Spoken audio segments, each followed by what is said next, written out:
نحمده ونصلي على رسوله الكريم أما بعد فأعوذ بالله من الشيطان الرجيم بسم الله الرحمن الرحيم إنما جزاء الذين يحاربون الله ورسوله ويسعون في الأرض فسادا أن يصلبوا أو تقطع أيديهم وأرجلهم من خلاف إلى آخر الآية. بارك الله لنا ولكم في القرآن العظيم ونفعنا وإياكم بالآيات والذكر الحكيم. রাষ্ট্রীয় সভাপতি হযরত উলামায়ে কেরাম, সম্মানিত সুধী সমাজ, দূর-দূরান্ত থেকে আগত সর্বস্তরের মুসলমান ভাইয়েরা, বর্তমান দুনিয়ায় সন্ত্রাস দমনের নামে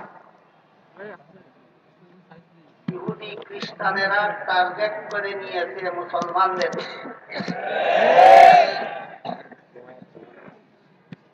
আর নবাব সিরাজউদ্দৌলার সেনাপতির মতো কিছু মুসলমান, এরা সন্ত্রাস দমনের নামে টার্গেট করে নিয়েছে হক্কানি উলামায়ে কেরামদেরকে। ইহুদি খ্রিস্টানেরা বর্তমান দুনিয়ার মুসলমানদের দমন করার জন্য সন্ত্রাস দমন কথাটাকে বাহানা হিসাবে অবলম্বন করেছে। আর কিছু মির্জাফর মার্কা মুসলমান, এরা সন্ত্রাস দমনের নামে হক্কানি উলামায়ে কেরামদেরকে টার্গেট করে দিয়েছে। এজন্য এখনই সময় সন্ত্রাস কাকে বলে এবং এর দমন ব্যবস্থা কি, এ দুটি কথা বুঝার এখনই সময়।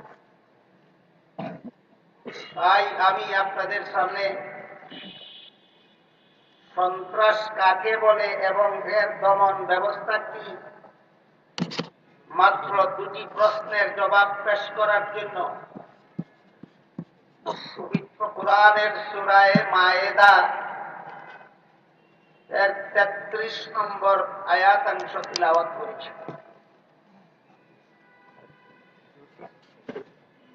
বর্তমান দুনিয়াতে মুসলমানদেরকে নির্মূল করার জন্য ইহুদি খ্রিস্টানেরা সন্ত্রাস দমনের নামে যে হত্যাযজ্ঞ পাইকারিভাবে চালিয়েছে, তার কয়েকটা উদাহরণ আপনাদের সামনে আগে তুলে ধরছি। আপনাদের কারো ভুলে যাওয়ার কথা নয়, 2001 সালের 11 সেপ্টেম্বর আমেরিকান এয়ারপোর্ট থেকে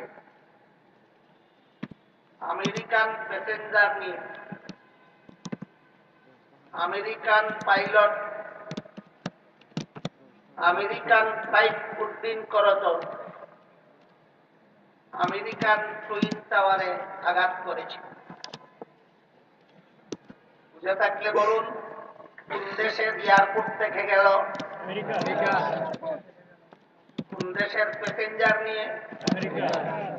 পাইলট কোন দেশে? আমেরিকা। আঘাত করলো কোন দেশের টাওয়ারে? আমেরিকা।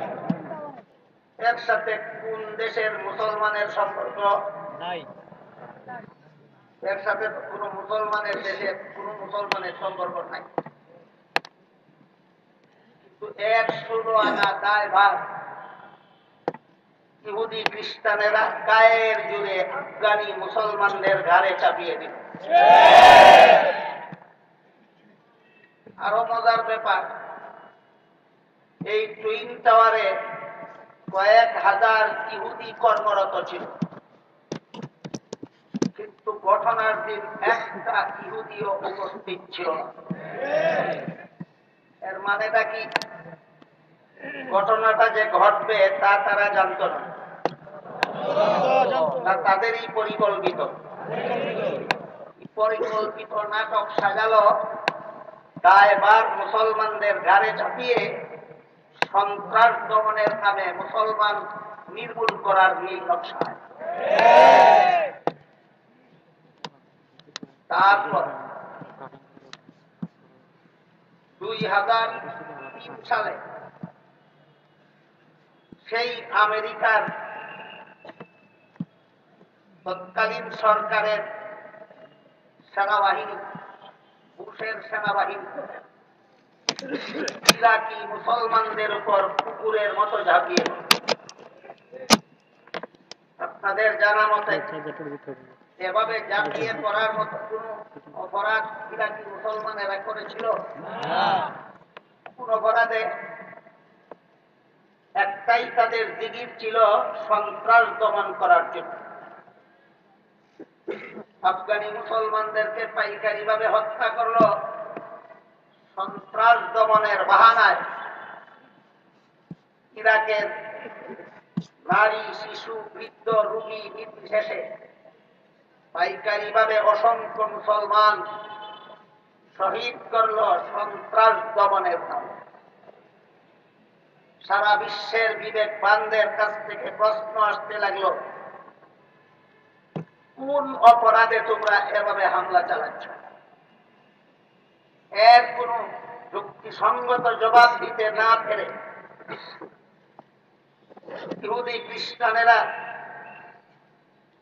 ইহুদি খ্রিস্টানদের তত্ত্বাবধানে 2004 সালের 11 সেপ্টেম্বরে বাংলাদেশস্থ জার্মান দূতাবাসের উদ্যোগে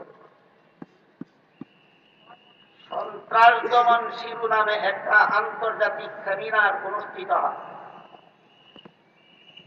সে সেমিনারে বক্তব্য প্রদান করার জন্য প্রধান বক্তা হিসাবে জার্মান থেকে খ্রিস্ট ধর্মে বিশ্বাসী প্রফেসর হ্যান্সকে আমন্ত্রণ করে আনা হয়। সেই সেমিনারে জার্মান প্রফেসর হ্যান্স তার মূল বক্তব্যে বলে, ইসলাম সূচনাকাল থেকেই সন্ত্রাস লালন করে এসেছে। ইসলামের নবী মুহাম্মদ নিজেই ছিল জঙ্গি। এই বক্তব্যের মাধ্যমে তারা মুসলমান নিধন করার জন্য যত হামলা চালাচ্ছে সবগুলিকে হালাল করে নিল। অর্থাৎ মুসলমানদের উপর হামলা করার জন্য নতুন কোনো অপরাধের দরকার নাই। মুসলমানেরা যে ইসলাম ধর্মে বিশ্বাসী, ইসলাম সূচনা কাল থেকেই সন্ত্রাস লালন করে এসেছে। মুসলমানেরা যে নবীতে বিশ্বাসী, এই নবী নিজেই ছিল জঙ্গি। সুতরাং মুসলমানদেরকে যে কোনো যুগে, যে কোনো দেশের যে কোনো মুসলমানের উপর হামলা করার জন্য আর নতুন কোনো অপরাধের দরকার নাই। তোমাদের নবী কেন জঙ্গি ছিল, এই অপরাধটাই যথেষ্ট তোমাদেরকে হামলা করার জন্য। তোমাদের ইসলাম সূচনা কাল থেকেই সন্ত্রাস লালন করে এসেছে, এটুকুই যথেষ্ট তোমাদের হামলা করার জন্য, আর নতুন কোনো অপরাধের দরকার নেই। একটা উদাহরণ আপনাদের সামনে তুলে ধরলাম। আশা করি পরিষ্কার ভাবে বুঝতে পারলেন যে বর্তমান দুনিয়ার মুসলমানদেরকে নির্মূল করার নীল নকশা দিয়ে ইহুদি খ্রিস্টানেরা বর্তমান বিশ্বের মুসলমানদের উপর যে হামলা চালিয়ে যাচ্ছে, সেটা হলো সন্ত্রাস দমনের বাহানায়। আমি শারীরিকভাবে যথেষ্ট পরিমাণ অসুস্থ, খুবই দুর্বল, বেশিক্ষণ কথা বলার মতো শক্তি সামর্থ্য নেই। আমার ইচ্ছা ছিল আপনাদের সামনে তুলে ধরার ইসলাম সূচনা কাল থেকে কি পরিমাণ সন্ত্রাস পালন করে এসেছে আর ইসলামের নবী মুহাম্মদ কত বড় জঙ্গি ছিল।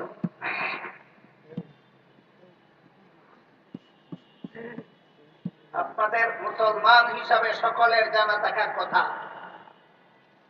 মহানবী মুহাম্মদুর রাসূলুল্লাহ সাল্লাল্লাহু আলাইহি ওয়াসাল্লামের 40 বছর বয়সে তার কাছে ওহী নাযিল শুরু করা হলো এবং তাকে আল্লাহর পক্ষ থেকে ইসলাম প্রচারের নির্দেশ দেওয়া হলো। যখন থেকে নবী ইসলামের দাওয়াত দেওয়া শুরু করলেন, তখন থেকেই সন্ত্রাসীদের হামলা শুরু হয়। দীর্ঘ 13টা বছর পর্যন্ত ইসলামের নবী এবং নবীর নিরীহ অনুসারীদের উপর একটানা 13 বছর পর্যন্ত সন্ত্রাসী হামলা চলল। নবী এবং নবীর অনুসারীরা শুধু নীরবে সহ্য করে। এর এক দুইটা উদাহরণ, রাসূল করিম সাল্লাল্লাহু আলাইহি ওয়াসাল্লাম একবার বাজারে বেশি লোকের সমাগম হয়, একসাথে বেশি লোককে দাওয়াত দেওয়া যায়, তাই বলে রাসূল বাজারে গিয়ে বাজারের লোকদের বললেন, ইয়া আইয়ুহান নাস কুলু লা ইলাহা ইল্লাল্লাহু তুফলিহু। হে লোক সকল, তোমরা লা ইলাহা ইল্লাল্লাহ স্বীকার করো, তোমাদের জীবন সফল হয়ে যাবে। সাথে সাথে আবু জাহাল ছিল মক্কার শীর্ষ সন্ত্রাস। আবু জাহাল ছিল মক্কার সমস্ত সন্ত্রাসীদের নেতা। সেই শীর্ষ সন্ত্রাসী আবু জাহাল দলবল নিয়ে বাজারে গিয়ে লোকদেরকে বলতে লাগলো, সাবধান, তোমরা মুহাম্মদের কথা শুনবে না, মুহাম্মদ পাগল। এর দ্বারাও যখন তার দাওয়াত বাধাগ্রস্ত করতে পারবো, তখন সেই সন্ত্রাসী নেতা আবু জাহাল তার দলবল নিয়ে নবীর গায়ে থুক নিক্ষেপ শুরু করল। এর দ্বারাও যখন বারণ করতে পারল না, থুকে ভিজা শরীরে পথের বালু নিক্ষেপ করা শুরু করল। কোন প্রতিবাদ করেননি নবী, সুসত্যটি করেননি, কোন রকমের প্রতিশোধ গ্রহণের ইচ্ছাটুকু পোষণ করেন। এর দ্বারাও যখন বারণ করা গেল না, নবীর গলায় গামছা বেঁধে বাজারের গলিতে গলিতে টানা হেঁচড়া করে। ইসলাম সূচনাকাল থেকেই সন্ত্রাস লালন করেছিল, সেই কথার সেই ইতিহাসের এক অংশ। বুঝে থাকলে বলুন, সন্ত্রাস লালন করেছিল, নীরবে সন্ত্রাস সহ্য করেছিল। আরেকদিনের ঘটনা, রাসূল করিম সাল্লাল্লাহু আলাইহি ওয়াসাল্লাম মক্কা থেকে কয়েক মাইল দূরে তায়েফ গেলেন শুধু ইসলামের দাওয়াত দেওয়ার। তায়েফবাসী দাওয়াত তো গ্রহণ করলই না, নবীর শরীর মুবারকে বৃষ্টির মতো পাথরের ঢিল বর্ষণ করে। সন্ত্রাসীদের ঢিলের আঘাতে নবীর শরীর মুবারক ক্ষত বিক্ষত হয়ে রক্তে লাল হয়ে এক পর্যায়ে নবী একটা গাছের নিচে বসে পড়লেন। আল্লাহ পাক রব্বুল আলামিন জিবরীল ফেরেশতাকে পাঠালেন, এই বলে যে আমার নবীকে বলো, তায়েফবাসী তার উপর যে সন্ত্রাসী হামলা করেছে, আমি আল্লাহ দেখেছি। যদি তিনি এর প্রতিশোধ চান, তাহলে আমি তায়েফের দুই প্রান্তের দুই পাহাড়কে একত্র করে সমস্ত তায়েফবাসীকে নিষ্পেষিত করে দেব। আল্লাহর পক্ষ থেকে জিবরীল ফেরেশতা সংবাদ পৌঁছালে নবী বলেন, আল্লাহুম্মা আহদি কওমি ফাইন্নাহুম লা ইয়ালামুন। হে আল্লাহ, এদেরকে নিষ্পেষিত করে দেবেন না, এদেরকে হেদায়েত দান করুন। এরা আমাকে চিনতে না পেরে, জানতে না পেরে আমার সাথে দুর্ব্যবহার করেছে। এটা হলো ইসলাম সূচনা কাল থেকেই সন্ত্রাস লালন করে এসেছে এর 2 নম্বর প্রমাণ। না নীরবে সন্ত্রাসী হামলা সহ্য করেছে। এভাবে রুম ধর্ষক সন্ত্রাসী হামলা সহ্য করে আল্লাহর রাসূল দীর্ঘ 13টি বছর পর্যন্ত দাওয়াতের কাজ অব্যাহত রেখেছে। এর ফলে মুষ্টিমেয় কিছু সংখ্যক লোক যারা ইসলাম গ্রহণ করেছিল, তাদের মধ্যে একজন ছিলেন হযরত বিলাল রাদিয়াল্লাহু তাআলা। কেন ইসলাম গ্রহণ করলেন? সেই অপরাধে সন্ত্রাসীরা হযরত বিলালকে আরবের মরুভূমির উত্তপ্ত গরম বালুতে চিৎ করে শুইয়ে তার বুকে বিশাল পাথর চাপা দিয়ে রাখত সারাদিন। ইসলাম সূচনাকাল থেকেই সন্ত্রাস লালন করে এসেছে। এর প্রমাণ নীরবে সন্ত্রাস সহ্য করে এসেছে। যারা ইসলাম গ্রহণ করেছিলেন তাদের মধ্যে আরেকজন ছিলেন হযরত খাব্বাব রাদিয়াল্লাহু আনহু। শুধুমাত্র ইসলাম গ্রহণ করার অপরাধে খাব্বাবকে গরম বালুতে নয়, লোহার শলাকা আগুনে পুড়ে লাল করে খাব্বাবের গায়ে সন্ত্রাসীরা চেপে ধরে রাখে। ইসলাম সূচনা কাল থেকে সন্ত্রাস লালন করার ইতিহাস না সহ্য করার ইতিহাস? প্রফেসর হ্যান্স বলে গেল কি, আর ইতিহাস বলে কি? এতটুকু ইতিহাস যে প্রফেসর নামক গর্দভ জানে না, তাকে কে বলেছিল সন্ত্রাস দমন বিষয়ে বক্তৃতা দেওয়ার জন্য 16 কোটি মুসলমানের বাংলাদেশে আসছে?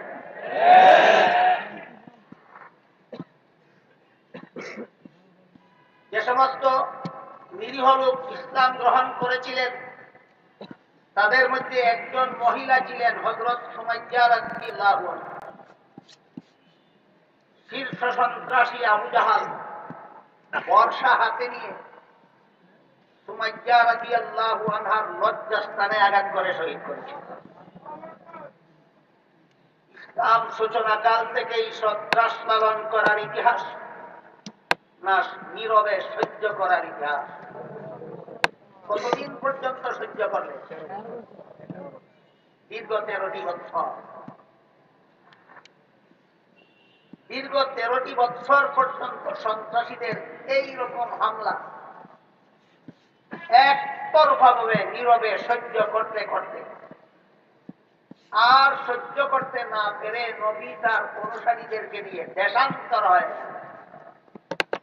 ইসলামের ইতিহাসে, ইসলামের পরিভাষায় যাকে হিজরত বলা হয়।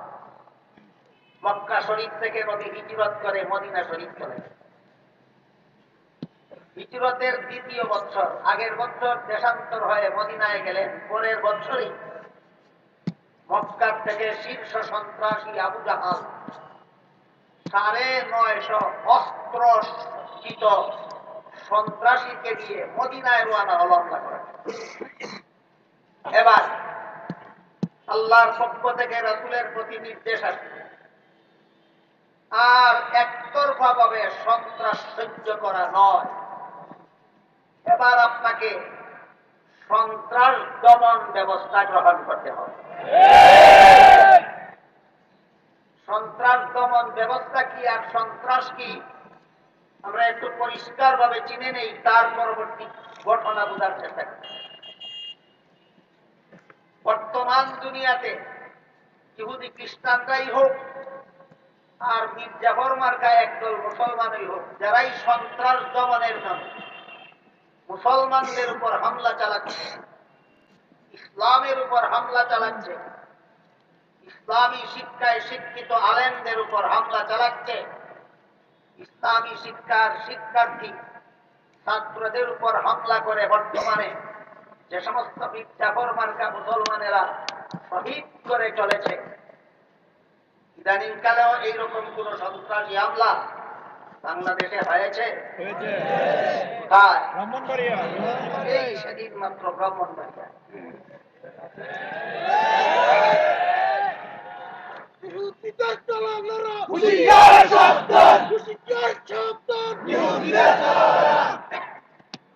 এই সমস্ত মীর জাফর মার্কা মুসলমান আর মুসলমানের চিরদুশ্মন ইহুদি খ্রিস্টান সন্ত্রাস দমনের নামে যে হামলাগুলো চালাচ্ছে, এদের একটাও সন্ত্রাসের দমন করবে দূরের কথা, সন্ত্রাসের পরিপূর্ণ সংজ্ঞা জানে না।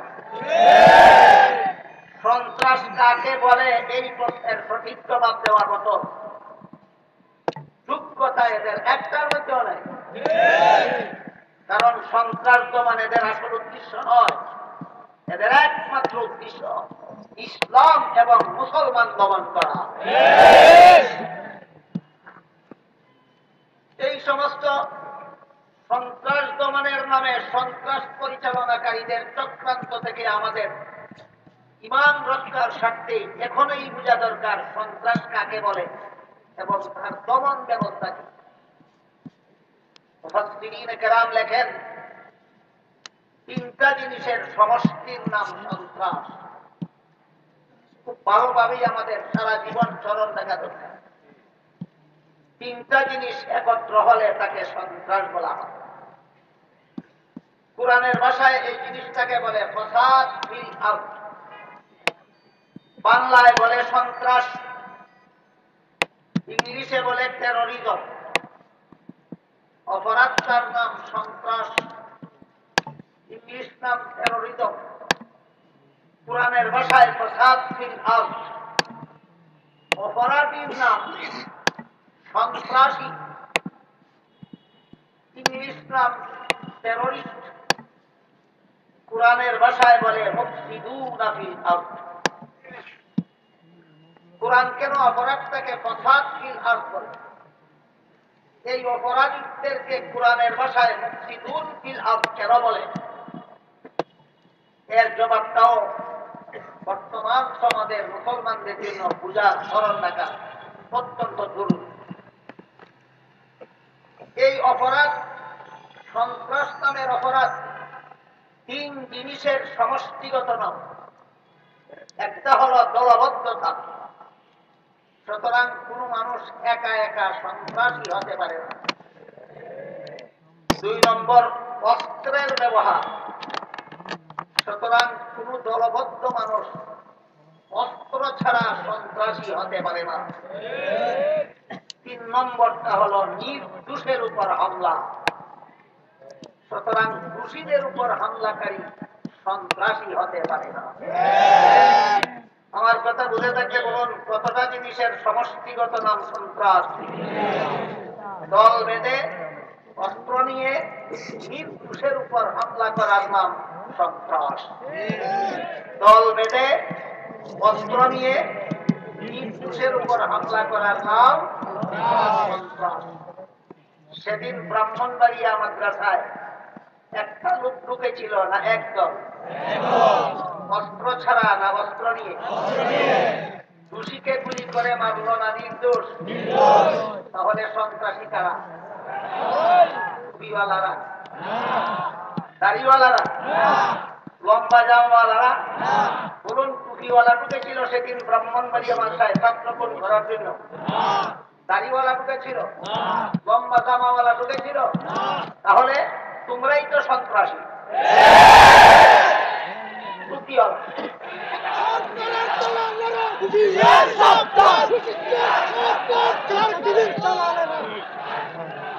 টুপিওয়ালা দাড়িওয়ালাদেরকে যে সমস্ত মিথ্যাখর মার্কা মুসলমানেরা সন্ত্রাসী বলে, টুপিওয়ালা দাড়িওয়ালা দেখলেই যে সমস্ত নামধারী মুসলমানেরা সন্ত্রাসী বলে, এরা কারা? এদের পরিচয়টা অপরিষ্কার হওয়া দরকার। তাই আমি রেফারেন্স সহ পরিষ্কার ভাবে বলতে চাই, টুপিওয়ালা দাড়িওয়ালাদেরকে যারা সন্ত্রাসী বলে এরা কারা?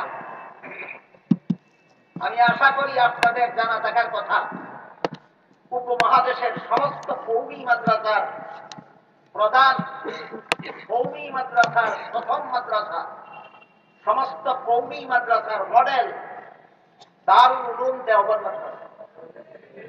দারুল উলুম দেওবন্দ মাদ্রাসার একজন নবীন শিক্ষাপ্রাপ্ত আলেম, বয়স বেশি হলে 25 বছর হবে, নাম তার মাওলানা ইয়াসির নদী। তিনি বর্তমান বিশ্ব পরিস্থিতি সম্পর্কে একটা মহামূল্যবান গ্রন্থ রচনা করেছেন। তার নাম হল গ্লোবালাইজেশন অফ ইসলাম। উর্দু ভাষায় লিখিত সেই গ্রন্থ আমার জানা নেই এখনো তার বাংলা অনুবাদ হয়েছে কিনা। হয়ে থাকলে বাংলা ভাষাভাষীদের জন্য পড়া অত্যন্ত দরকারি, না হয়ে থাকলে উর্দু যারা মোটামুটি বুঝেন তাদের জন্য এই গ্রন্থটা পড়া অত্যন্ত দরকারি। বাংলা অনুবাদ হয়েছে। সুতরাং এই গ্রন্থে মৌলানা ইয়াসির নদী আমেরিকার সাবেক প্রেসিডেন্ট জর্জ ডব্লিউ বুশের একটা বক্তৃতার উদ্ধৃতি দিয়েছে।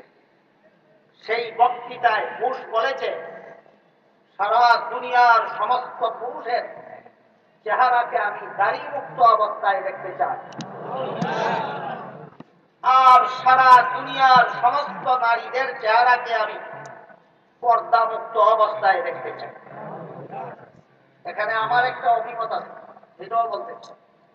সেটা হলো, বর্তমান সমাজের যে সমস্ত মুসলমানেরা মুখে দাড়ি রাখেন না, এদের সম্পর্কে আমার ব্যক্তিগত 3টা সুধারণা আছে। কি বলেছি? সুধারণা না সুধারণা? বর্তমান সমাজের যে সমস্ত মুসলমানের মুখে নবীর সুন্নত দাড়ি রাখেন না, তাদের সম্পর্কে ব্যক্তিগতভাবে আমার 3টা সুধারণা আছে। কি বললাম? 1 নম্বর, দেখুন আপনারা আমার ধারণা সঠিক না বেঠিক। 1 নম্বর সুধারণা, এরা বুশের বক্তৃতার কারণে দাড়ি রাখেন না এমন নয়, এদের বুশের বক্তৃতার খবরও নাই। আমার ধারণা মতে এরা বুশের বক্তৃতার কারণে দাড়ি রাখেন না, না পরিবেশগত কারণ? হ্যাঁ, পরিবেশগত। যে স্কুলে পড়তে যায় সেখানে গিয়ে দেখে অন্যরা দাড়ি রাখে না, সেও রাখে না। যে কলেজে পড়তে যায় সেখানে গিয়ে দেখে অন্য ছাত্ররা দাড়ি রাখে না, সেও রাখে না। যে অফিসে চাকরি করতে যায় সেখানে গিয়া দেখে অন্যান্য চাকরিজীবীরা দাড়ি রাখে না, সেও রাখে না। বলুন, এটা বুশের বক্তৃতার কারণে না পরিবেশগত কারণে? 2 নম্বর সুধারণা এদের ব্যাপারে আমার। 1 নম্বর সুধারণা হলো, এরা দাড়ি রাখেন না বুশের বক্তৃতার কারণে নয়। 2 নম্বর সুধারণা হলো, এরা মুখে দাড়ি রাখে না পরিবেশগত কারণে। 3 নম্বর সুধারণা হলো, এদের অন্তরে যেদিন একটা কথা জাগ্রত হবে যে আমার নবী বলেছেন আফুল লোহা, দাড়ি লম্বা করো।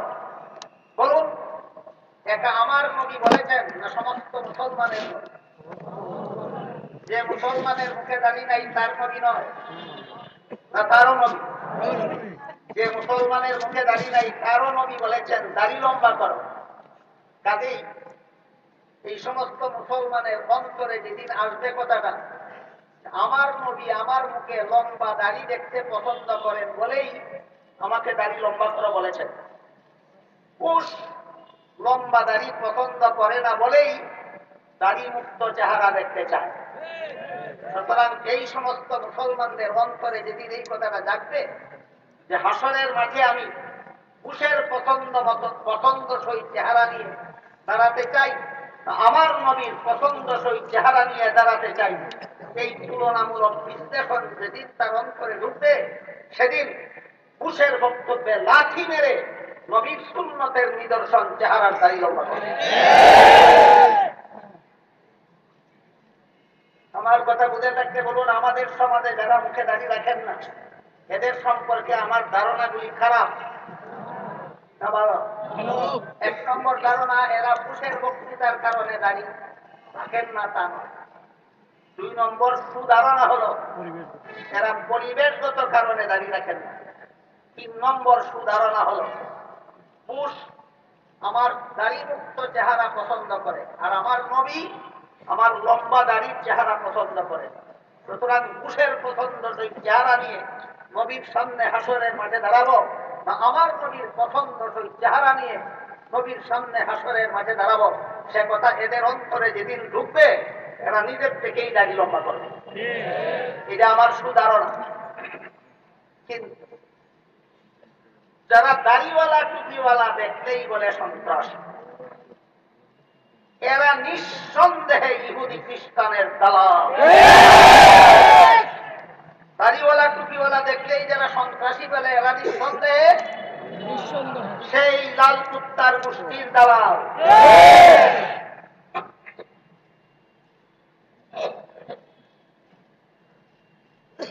এই দালালেরাও জানে না সন্ত্রাস কাকে বলে, যাদের দালাল তারাও জানে না সন্ত্রাস কাকে। এবার বুঝতে পেরেছেন এরা কাদের দালাল? ইহুদি খ্রিস্টানের দালাল। দাড়িওয়ালা টুপিওয়ালা দেখলে যারা সন্ত্রাসী বলে এরা ইহুদি খ্রিস্টানের দালাল, এতে আর সন্দেহ হইল। আরেকটা তথ্যের উল্লেখ না করে পারছি না, সেটা হল যেহেতু বর্তমান উপমহাদেশে সন্তোষজনক হক্কানি আলেম তৈরি হয় একমাত্র কওমি মাদ্রাসায়, এই জন্য মীর জাফর মার্কা মুসলমানেরা বলে কওমি মাদ্রাসায় সন্ত্রাসী উৎপাদন হয়। কারা বলে? মীর জাফর মার্কা মুসলমানেরা বলে কওমি মাদ্রাসায় সন্ত্রাসী উৎপাদন হয়। আমি এর জবাবে বলতে চাই, বাংলাদেশ সরকার শেখ আব্দুর রহমানকে সন্ত্রাস অপরাধের কারণে ফাঁসি দিয়েছে, আপনাদের অজানা থাকার কথা নয়। বলুন, শেখ আব্দুর রহমান কোন কওমি মাদ্রাসায় লেখাপড়া করেছিল? বাংলাদেশ সরকার বাংলা ভাইকে ফাঁসি দিয়েছে সন্ত্রাস অপরাধের কারণে। বাংলা ভাই কোন কওমি মাদ্রাসার বারান্দায় পদার্পণ করেছিল? তাহলে এই ঘটনাগুলি কিসের প্রমাণ? কওমি মাদ্রাসায় সন্ত্রাসী উৎপাদন হয়, আর তারা যেখানে লেখাপড়া করে সেখানেই উৎপাদন হয়। এটাকে বাংলায় বলে কুদুর পিণ্ডি, কুদুর গালে চাপাবার চক্রান্ত। বাংলাদেশের মুসলমান ভুলে যাবেন না 2009 সালের 25শে ফেব্রুয়ারি ঘটনা। বলতে পারেন কেউ ঘটনাটা কি?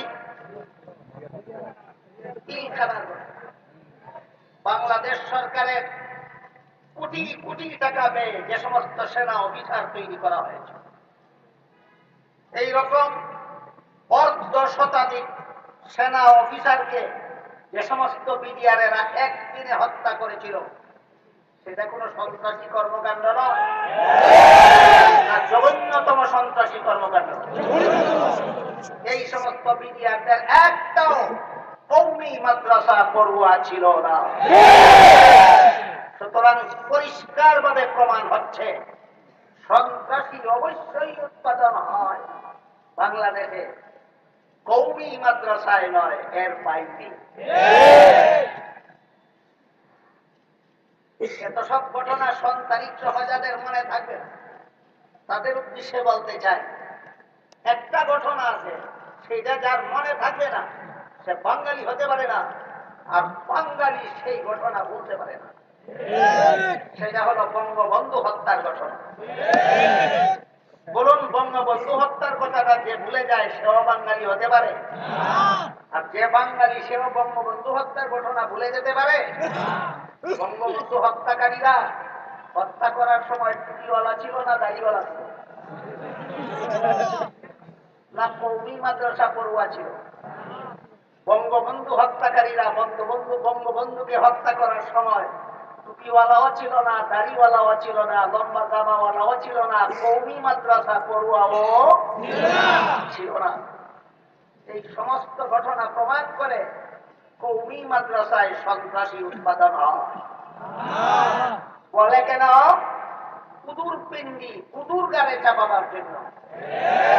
নিজেদের কলঙ্ক অপরের ঘাড়ে চাপিয়ে দায় মুক্ত হওয়ার জন্য। এটাকে শয়তানি চক্রান্ত ছাড়া আর কিছু বলা যায় না। তাই বলেছিলাম, এই সমস্ত জাতীয় মির্জাফরেরাও জানে না সন্ত্রাস কাকে বলে, আন্তর্জাতিক সন্ত্রাসীরাও জানে না সন্ত্রাস কাকে বলে।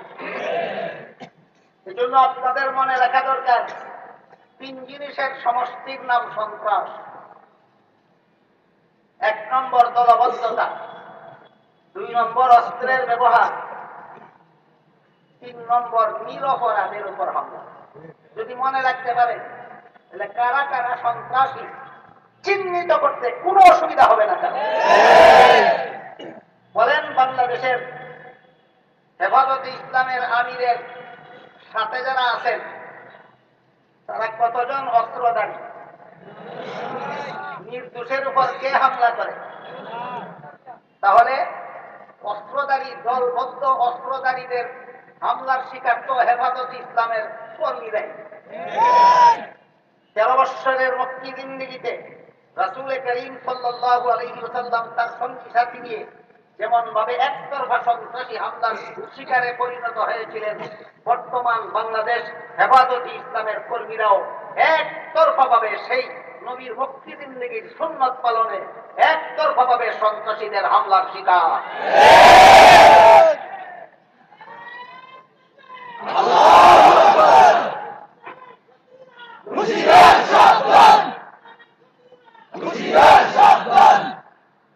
দীর্ঘ 13 বছর একতরফা সন্ত্রাসী হামলা সহ্য করতে করতে নবী যখন হিজরত করে মদিনা শরীফ চলে গেলেন আগের বছর, পরের বছরই মক্কার শীর্ষ সন্ত্রাসী, নাম কি? শীর্ষ সন্ত্রাসী আবু জাহাল 950 অস্ত্র সজ্জিত সন্ত্রাসী নিয়ে মদিনায় রওনা হলো। সেখানে গিয়ে হামলা করে আল্লাহ পাক রব্বুল আলামিন রাসূলকে নির্দেশ দিলেন দীর্ঘ 13টি বছর একতরফা ভাবে সন্ত্রাসী হামলা সহ্য করেছেন। বাকি জীবনে এভাবে যদি সন্ত্রাসী হামলা সহ্য করে আপনি দুনিয়া থেকে চলে যান, তাহলে এই বিশ্ববাসীকে একটা সন্ত্রাস মুক্ত পৃথিবী আর কেউ উপহার দিতে পারবে না। কাজেই আপনার বাকি 10 বছরের জিন্দেগিতে সন্ত্রাস দমন করে আপনি পৃথিবীর থেকে বিদায় হওয়ার আগে আগে এই দুনিয়াবাসীকে একটা সন্ত্রাস মুক্ত পৃথিবী উপহার দিয়ে যেতে হবে। আর নীরবে সন্ত্রাস সহ্য নয়, এবার সন্ত্রাসীদের মোকাবেলায় সন্ত্রাস দমনের জন্য বের হয়ে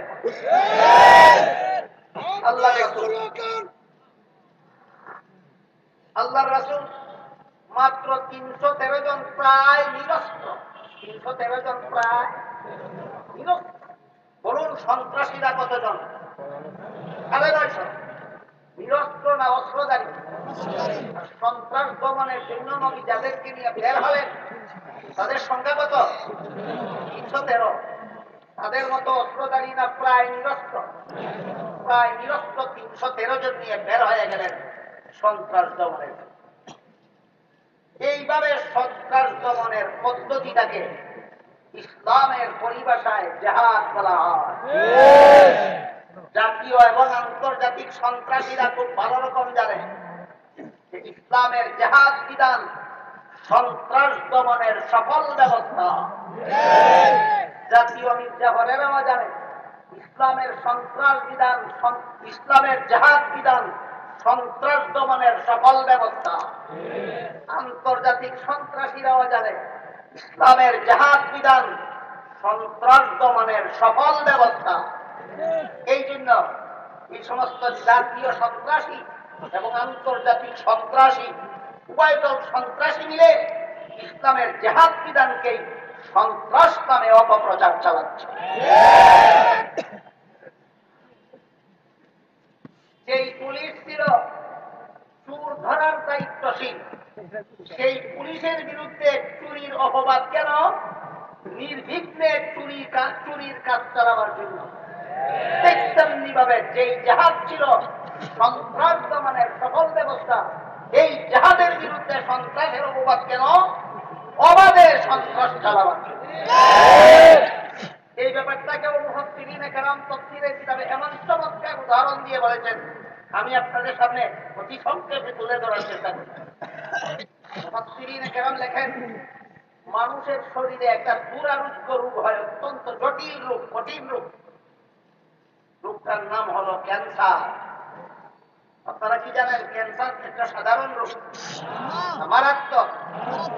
প্রাথমিক অবস্থায় যদি কারো শরীরের কোনো অঙ্গে ক্যান্সার ধরা পড়ে তাহলে তার সফল চিকিৎসা হয় আক্রান্ত অঙ্গকে অপারেশনের মাধ্যমে কেটে ফেলে দেওয়া। যেভাবে শরীরের ক্যান্সারের সফল চিকিৎসা অপারেশন, ঠিক তেমনিভাবে ইসলামের দৃষ্টিতে গোটা মানুষের সমাজটাই একটা দেহের মতো, আর সন্ত্রাস হলো এই দেহের ক্যান্সার।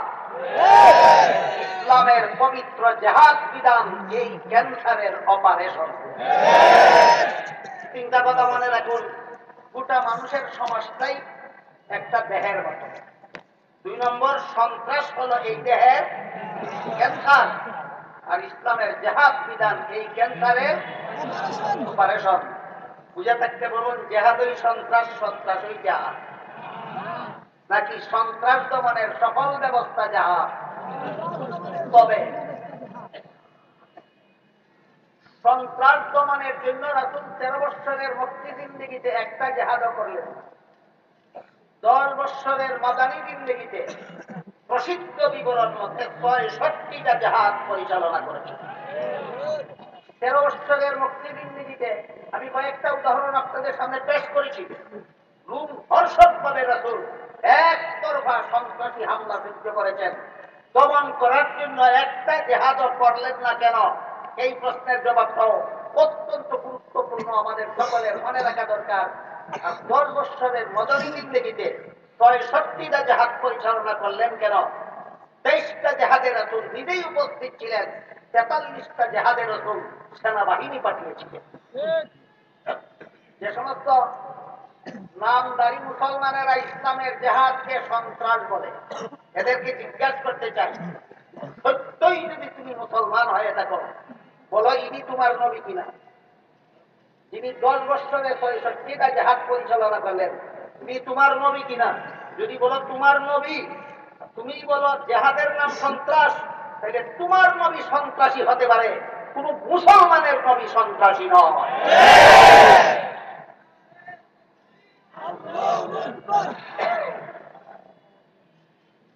সন্ত্রাসীদেরকে গ্রেফতার করে যদি আদালতে হাজির করা যায়, তাহলে তাদের দমন ব্যবস্থা একরকম, আর সন্ত্রাসীদেরকে গ্রেফতার করে যদি আদালতে হাজির করা যায় না, তাহলে তাদের দমন ব্যবস্থা ভিন্ন রকম। সন্ত্রাসীদেরকে দমন করার জন্য পুরো ব্যবস্থা 13 বৎসরের মক্কি জিন্দেগিতে রাসূল গ্রহণ করলেন। কেন করলেন না? তার একমাত্র কারণ, সন্ত্রাস দমনের দায়িত্বটা সরকারের। সন্ত্রাস দমনের দায়িত্বটা কার? 13 বৎসরের মক্কি জিন্দেগিতে রাসূলের কোন সরকার ছিল না, এজন্য সন্ত্রাস দমনের দায়িত্বও ছিল না, ক্ষমতাও ছিল না। 10 বৎসরের মাদানী জিন্দেগিতে রাসূল সরকার গঠন করেছিলেন, দায়িত্বপ্রাপ্ত হলেন, ক্ষমতাপ্রাপ্ত হলেন। স্মরণ রাখুন, 13 বৎসরের মক্কি জিন্দেগিতে শুধু সন্ত্রাসী হামলা সহ্য করলেন, দমন করার জন্য জেহাদে গেলেন না কেন? ওই সময় রাসূলের সরকার ছিল না, সন্ত্রাস দমনের দায়িত্বটা সরকারের। 10 বৎসরের মাদানী জিন্দেগিতে ৬৬টা জেহাদ করতে গেলেন কেন? এই সময় রাসূল সরকার গঠন করেছেন, এবং ইতিহাসের বিবরণ মতে রাসূল মদিনায় হিজরত করে যাওয়ার পর যে একটা রাষ্ট্র গঠন করেছিলেন, সেই রাষ্ট্রের জন্য এই পৃথিবীর ইতিহাসে সর্বপ্রথম লিখিত সংবিধান একমাত্র মুহাম্মদুর রাসূলুল্লাহ তৈরি করেছিলেন। রাসূলের সেই লিখিত সংবিধানের নাম ইতিহাসের পাতায় মদিনা সনদ। রাসূলের সেই মদিনা রাষ্ট্রের লিখিত সংবিধানের নাম ইতিহাসের ভাষায় মদিনা সনদ। মদিনা সনদে উল্লেখ ছিল, এই রাষ্ট্রের মুসলমানেরা যেমন স্বাধীনভাবে তাদের ধর্ম পালন করতে পারবে, কেউ বাধা দিবার অধিকার রাখে না, তেমনি ভাবে এই দেশের অমুসলমানেরাও স্বাধীনভাবে তাদের ধর্ম পালনের অধিকার রাখে, কেউ তাদের ধর্ম পালনে বাধা দিবার অধিকার রাখে না। কথা দুইটা মদিনা সনদে উল্লেখ ছিল। কথা দুইটা মদিনা সনদে উল্লেখ ছিল। আমার কথা বুঝে থাকতে বলুন, রাসূলের প্রতিষ্ঠিত রাষ্ট্র, এই রাষ্ট্রের সংবিধান মদিনা সনদ, সেখানে মুসলমানদের জন্য যেমন ধর্মীয় স্বাধীনতা স্বীকৃত ছিল, অমুসলমানদের জন্য ধর্মীয় স্বাধীনতা স্বীকৃত ছিল কিনা? ছিল। এইটার নাম হইল সাম্প্রদায়িক সম্প্রীতি। বলুন, সাম্প্রদায়িক সম্প্রীতি রাসূলের সংবিধানে উল্লেখ ছিল কিনা? ছিল। বর্তমানে এমন কিছু এমন কিছু কুলাঙ্গার নামধারী মুসলমান পাওয়া যায় যারা সাম্প্রদায়িক সম্প্রীতির নামে ভিন্ন রকম কথা বলে। সাম্প্রদায়িক সম্প্রীতির নামে হিন্দুদের পূজা মণ্ডপে মিষ্টি খাইতে যায়, যায় কিনা? এটার নাম সাম্প্রদায়িক সম্প্রীতি নয়, এটার নাম হলো হক বাতিলে দগা কিছুই পাকাবার শয়তানি চক্রান্ত। যেমন কিছু কুলাঙ্গার মুসলমানের নামে আজকাল পাওয়া যায় যারা মুসলমানদের সম্মেলনের মঞ্চে দাঁড়িয়ে বক্তৃতা দেয়, বলে ইসলাম শান্তির ধর্ম, এখানে রক্তপাত ঘটাবার মতো কোনো কর্মকাণ্ড নাই। এ কথা বলে কি বুঝাতে চায়? বুঝাতে চায় জেহাদ বলতে ইসলামে কিছু নাই। আমি যদি বলি হাসপাতাল প্রতিষ্ঠা হয় রোগীর শান্তির জন্য, এখানে রোগীকে কাটাছিড়ার মতো কোন রক্তপাত ঘটানোর কর্মকাণ্ড চলবে না। ওই হাসপাতাল যেমন হাসপাতাল থাকে না, তেমনি ভাবে এই ইসলাম আর ইসলাম থাকে না। হাসপাতাল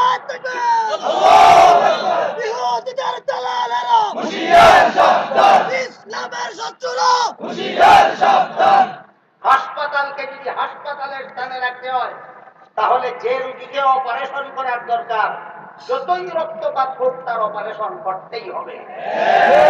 ইসলামকে যদি ইসলামের গতিতে চালাতে হয়, যেখানে সন্ত্রাসী আছে সেখানে জেহাদ চালাতেই হবে।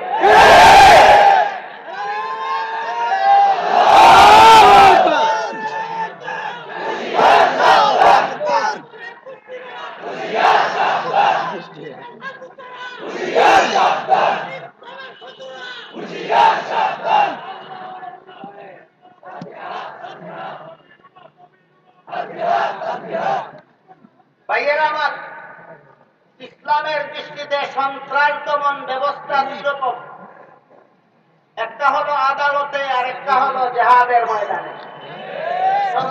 ইসলামের সন্ত্রাস দমন ব্যবস্থা কত রকম? একটা আদালতে আর একটা জেহাদের ময়দানে। আদালতের ব্যবস্থাটা কি? যদি সরকারের বাহিনী সন্ত্রাসীদেরকে গ্রেফতার করে আদালতে হাজির করতে সক্ষম হয়, সেখানে জাহাজ চলবে না, আদালতের দণ্ডবিধি প্রয়োগ হবে। এই সমস্ত সন্ত্রাসীদের দমন ব্যবস্থা, আদালতে যাদের সন্ত্রাস দমন ব্যবস্থা গৃহীত হবে, তাদের দমন ব্যবস্থা আল্লাহ বলে দিয়েছেন সূরা মায়েদার 33 নম্বর আয়াত। যে আয়াতের অংশ আমি আপনাদের সামনে তিলাওয়াত করি। এখানে আল্লাহ পাক রব্বুল আলামিন সন্ত্রাসীদের কর্মকাণ্ডকে 4 প্রকার বলে আখ্যায়িত করেছেন। সন্ত্রাসীদের কর্মকাণ্ড 4 প্রকার। প্রথম প্রকার, সন্ত্রাসীরা দল বেঁধে অস্ত্র নিয়ে নির্দোষীর উপর হামলা করে খুন করলো, লুণ্ঠন করলো। দ্বিতীয় প্রকার, শুধু খুন করলো, লুণ্ঠন নয়। তৃতীয় প্রকার, শুধু লুণ্ঠন করলো, খুন নয়। চতুর্থ প্রকার, খুন লুণ্ঠন কোনটাই করতে পারেনি, তবে হামলা চালিয়েছিল। বুঝে থাকতে বলুন, সূরা মায়েদার 33 নম্বর আয়াতে আল্লাহ সন্ত্রাসী কর্মকাণ্ডকে কত প্রকার আখ্যায়িত করেছে। প্রথম প্রকার, খুন করলো, লুণ্ঠন করলো। দ্বিতীয় প্রকার, শুধু খুন করলো, লুণ্ঠন নয়। তৃতীয় প্রকার, শুধু লুণ্ঠন করলো, খুন নয়। চতুর্থ প্রকার, খুন লুণ্ঠন কোনটাই করতে পারেনি, তবে হামলা চালিয়েছিল। এই 4 প্রকার সন্ত্রাসীদেরকে আদালতে কি দণ্ডবিধি প্রয়োগ করতে হবে তার বিবরণ দিয়ে আল্লাহ বলেন, প্রথম প্রকার সন্ত্রাসীদেরকে প্রকাশ্যে শুলিতে চড়িয়ে সদল বলে হত্যা করা সন্ত্রাস দমন ব্যবস্থা। প্রথম প্রকার সন্ত্রাসীদেরকে স্বাভাবিকভাবে হত্যা করা বা শুলিতে চড়িয়ে হত্যা করা, একজনকে না সবাইকে? এখানে তফসিলের কিতাবে আরেকটা কথা লেখা, সাধারণ খুনির বিচারে আর সন্ত্রাসের বিচারে ব্যবধান কি? ইসলামী আদালতে সাধারণ খুনির বিচার হলো খুনিকে হত্যা করো, শুধু যে খুন করলো তাকে হত্যা করো। হত্যার নির্দেশ দিবে আদালত, আর আদালতের পরিচালনা করবে সরকার। সুতরাং কোন দণ্ডবিধি প্রয়োগ করা সরকারের মাধ্যমে, আদালতের মাধ্যমে সরকারে করা ছাড়া কোন পাবলিকের, কোন জনসাধারণের, কোন আলেমের, কোন মুফতির কোন মরল মুরব্বীর অধিকার নাই। এটা দায়িত্ব একমাত্র সরকারের, দায়িত্ব একমাত্র সরকারের। একটা সন্ত্রাসী দলের যদি 50 জন সদস্য থাকে, এর কোন একটা সদস্য যদি কোন একজন নির্দোষী মানুষ হত্যা করে থাকে, তাহলে আল্লাহ পাক রব্বুল আলামিন বলেন বাকি 49টাকেও শুলিতে চড়িয়ে হত্যা করতে হবে। সন্ত্রাসী দলের সদস্য ছিল সর্বমোট কতজন? একটা লোক হত্যা করলো কতজন সদস্য? একজনে। 50টা সদস্য বিশিষ্ট একটা সন্ত্রাসী দলের একটা সদস্য যদি কোনো নিরীহ মানুষ হত্যা করে, আল্লাহ বলেন হত্যাকারীকে তো শুলিতে চড়াতে হবেই, বাকি 49টা সন্ত্রাসীকেও শুলিতে চড়িয়ে হত্যা করতে হবে। বাকি 49টারও বরাদ। এই প্রশ্নটা অত্যন্ত গুরুত্বপূর্ণ প্রশ্ন। বুঝতে পেরেছেন আপনারা? 50টা সন্ত্রাসী 50 সদস্য বিশিষ্ট একটা সন্ত্রাসী দলের একটা সদস্য যদি কোনো নিরীহ মানুষ হত্যা করে, এটাকে তো হত্যা করতেই হবে, বাকি 49টাকেও হত্যা করতে হবে। এই হলো সন্ত্রাসের বিচার আলাদা আর সাধারণ খুনের বিচার আলাদা। বাকি 49টাকেও হত্যা করতে হবে। কেন? 49টার বলে একটা সাহসী হয়েছিল। সুতরাং ব্রাহ্মণবাড়িয়ার ছাত্রকে যদি একটা সদস্য হত্যা করে থাকে, তার সহায়ক যতগুলি আছে সবগুলিকে শুনিতে চড়িয়ে হত্যা করা সরকারের দায়িত্ব।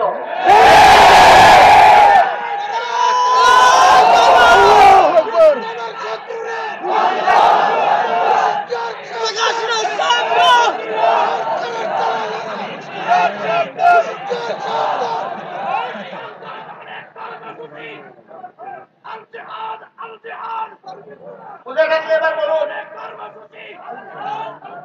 বুঝে থাকলে এবার বলুন, প্রথম প্রকার সন্ত্রাসীদের দমন করার ব্যবস্থা কি? সদল বলে শুলিতে চড়িয়ে হত্যা করা। দ্বিতীয় প্রকার সন্ত্রাসী কারা? শুধু খুন করেছে, লুণ্ঠন নয়। আল্লাহ সূরা মায়েদার 33 নম্বর আয়াতে বলেন এদেরকে সদল বলে স্বাভাবিকভাবে হত্যা করা সরকারের দায়িত্ব। তৃতীয় দল সন্ত্রাসী ছিল কারা? শুধু লুণ্ঠন করেছে, খুন নয়। এদেরকে সদল বলে এক পাশের পা এক পাশের হাত কেটে ফেলা সরকারের দায়িত্ব। চতুর্থ প্রকার সন্ত্রাসী কারা? যারা খুন লুণ্ঠন কোনটাই করেনি কিন্তু হামলা চালিয়েছিল, এদেরকে সদল বলে জেলখানায় বন্দী করে রাখা সরকারের দায়িত্ব। বুঝে থাকতে বলুন, সন্ত্রাসী দলকে সরকার যদি গ্রেফতার করতে সক্ষম হয়, এদের দমন ব্যবস্থা জেহাদের ময়দানে না আদালতে? আর যদি সন্ত্রাসী দলকে সরকারি বাহিনী গ্রেফতার করতে সক্ষম না হয়, সরকারি বাহিনী সন্ত্রাসী দলকে গ্রেফতার করতে গেলে সন্ত্রাসীরা যদি অস্ত্র নিয়ে সরকারি বাহিনীর মোকাবেলা দাঁড়িয়ে যায়, তাহলে আর আদালতে দমন ব্যবস্থা গ্রহণের সুযোগ থাকে না। তখন ওই জেহাদ, যেখানেই সন্ত্রাসী আছে সরকারের জেহাদ সেখানেই চলবে। যেখানেই সন্ত্রাসী আছে সরকারের জেহাদ সেখানেই চলবে। সমস্ত মুসলমান জনগণ তখন এই সরকারকে সমর্থন দেবে, তবেই শুধু সন্ত্রাস দমন সম্ভব হবে। এছাড়া সন্ত্রাস দমন কোন সময়ের, কোন দেশের, কোন সরকারের, কোন গোষ্ঠীর, কোন সম্প্রদায়ের পক্ষে সন্ত্রাস দমন সম্ভব নয়। সারমর্ম হল তিন কাজের সমষ্টির নাম সন্ত্রাস। এর দমন ব্যবস্থা দুইটা, একটা প্রাথমিক আর একটা চূড়ান্ত। দলবদ্ধ হয়ে অস্ত্র নিয়ে নির্দোষীর উপর হামলা করা সন্ত্রাস, এটার দমন ব্যবস্থা, প্রাথমিক দমন ব্যবস্থা আদালতে 4 প্রকার সন্ত্রাসীদেরকে 4 ভাবে দণ্ডবিধি প্রয়োগ করতে হবে। আর যদি গ্রেফতার করতে সরকারি বাহিনী সন্ত্রাসীদেরকে গ্রেফতার করতে সক্ষম না হয়, তাহলে যেখানে সন্ত্রাসীদের আস্তানা সেখানেই চলবে সরকারি বাহিনীর জাহাজ। এটা হলো সন্ত্রাস দমনের চূড়ান্ত ব্যবস্থা। বুঝে থাকতে বলুন, জেহাদ ওই সন্ত্রাস, সন্ত্রাস ওই জেহাদ, আর জেহাদ হলো সন্ত্রাস দমনের চূড়ান্ত ব্যবস্থা। জেহাদ হলো সন্ত্রাস দমনের চূড়ান্ত ব্যবস্থা। সুতরাং গোপনে গোপনে বোমা বানানো আর নিরীহ মানুষ হত্যা করা, দেশের সম্পদ ধ্বংস করা, এর নাম জেহাদ নয়। সন্ত্রাসের মোকাবেলায় সরকারের যে লড়াই চলবে, সেই লড়াইয়ের নাম জেহাদ। আপনাদের কাছে দুইটা বিষয় পরিষ্কার হলো কিনা, সন্ত্রাস কাকে বলে এবং দমনের সফল ব্যবস্থা কি, দুই কথা পরিষ্কার হলো। এই দুই কথা আমরা স্মরণ রাখলে জাতীয় মির্জাফরদের খপ্পরেও আমরা ইসলামের জেহাদকে সন্ত্রাস বলবো না, আন্তর্জাতিক সন্ত্রাসীদের খপ্পরে পরেও আমরা ইসলামের জেহাদকে সন্ত্রাস বলবো না। জেহাদ সন্ত্রাস নয়, জেহাদ সন্ত্রাস দমনের সফল ব্যবস্থা। বিষয়টা অবগত হওয়ার, সঠিকভাবে মনে রাখার সাধ্য আল্লাহ আমাদের সবাইকে দান করুন, আমিন। সুবহান রাব্বিকা রাব্বিল ইজ্জাতি আম্মা ইয়াসিফুন ওয়া সালামুন আলাল মুরসালিন ওয়ালহামদুলিল্লাহি রাব্বিল আলামিন।